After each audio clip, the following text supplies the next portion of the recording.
ऐसा तुम ना जाओ।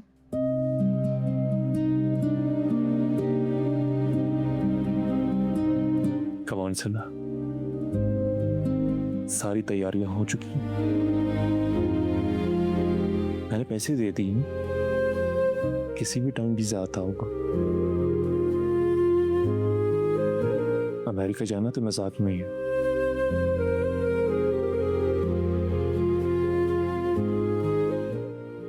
देखो सर, अगर तुम चले जाओगे मैं यहाँ क्या करूंगी?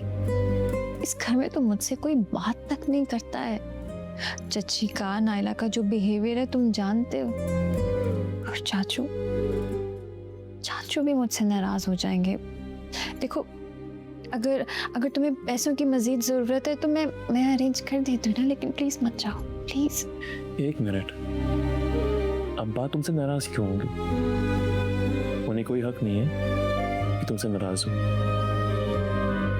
तुम परेशान नहीं हो, उन्हें मैं देख लूंगा।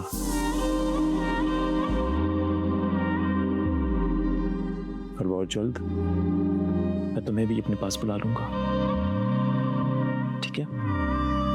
तुम फिर देखना, मोहल्ले की सारी लड़कियां तुमसे जेलस होंगी कि तुम्हारे नसीब ने कितनी ऊंची उड़ान भरी।